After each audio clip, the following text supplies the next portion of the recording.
One of the most important parts of installing a new engine is the break-in miles.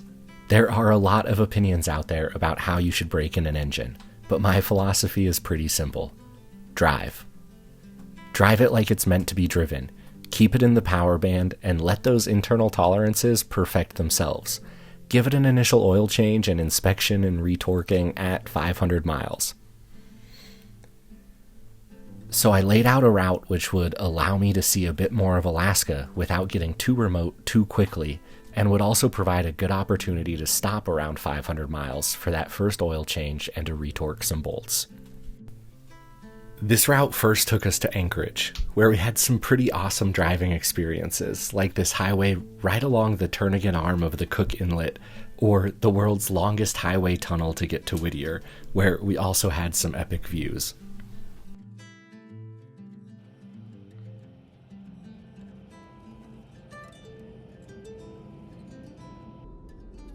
The weather started to turn on us during the drive to Fairbanks, with long stretches of the highway completely iced over and snow falling in flurries.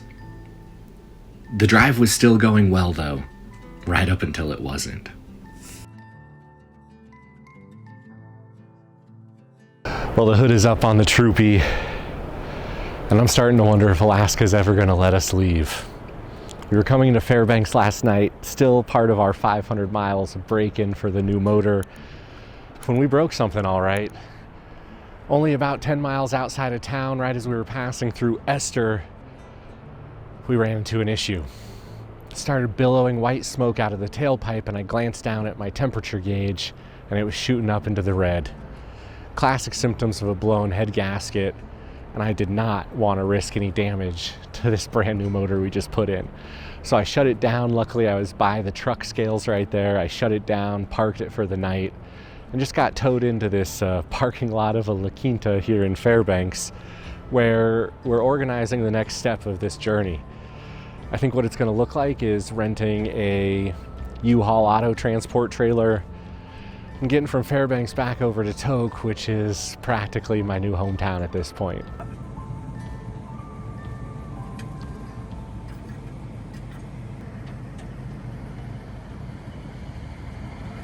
Well, the weather was pretty mild in Anchorage and Fairbanks. Here in the interior, it's a lot less mild. Overnight lows are already down into the single digits, and the 10-day forecast has us dropping into the negatives already. So the shop is kind enough to hook me up with one of these little cabins on their property. They don't get used very often, but this one is the only one with a wood-burning stove and a bed. And I couldn't be more grateful. It's gonna keep us warm, it's gonna keep us comfortable, and it's gonna let us do the work on the troopy the right way without feeling rushed or pressured for time or weather or what have you.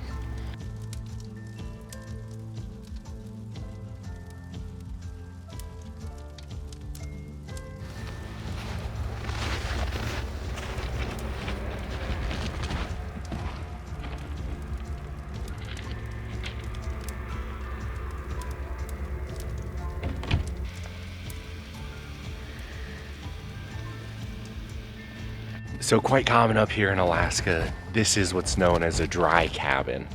No running water, no bathroom, just the wood stove for warmth and the bed for comfort.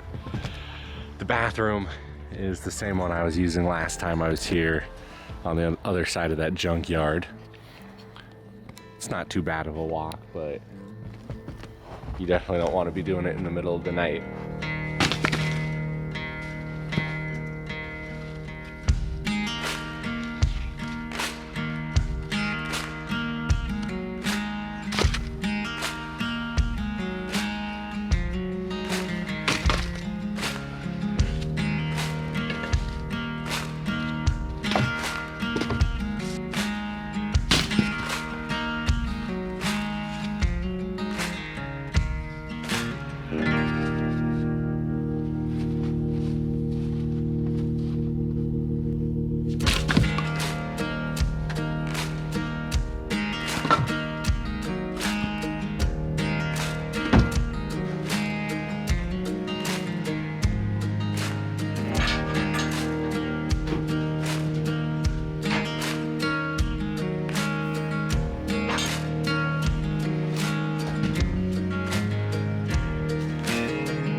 Now, on the one hand, dealing with more issues on the troopy could be seen as a real negative.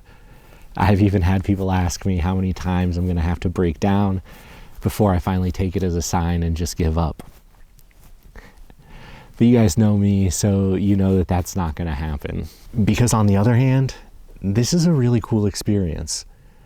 I feel like I'm getting a small taste of the Alaskan life, learning the ins and outs of a wood-burning stove so that I don't turn my small cabin into a sauna, splitting firewood, and just getting acclimated to life in a dry cabin at these temperatures is an incredible experience. What I'm realizing through all of these issues is that when problems arise, it could always be so much worse.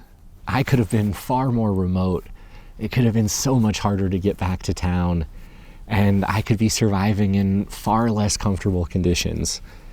So looking at the bright side and finding gratitude in any situation is definitely helping to keep my spirits up. Dealing with this head gasket issue, though, right after finishing the motor swap, does have me questioning myself and second-guessing my capabilities a little bit.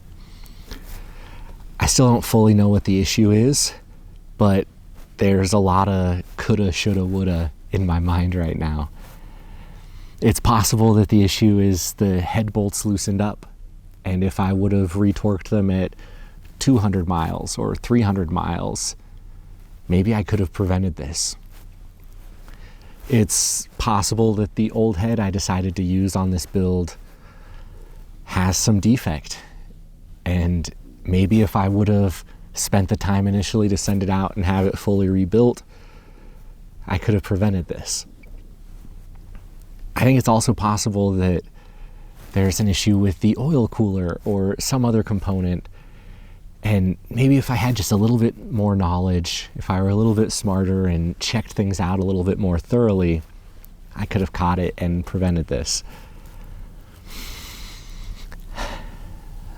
Whatever the issue ends up being, though, I know that we'll get it fixed, and I know that we'll get back on the road and have more knowledge and be better off for it.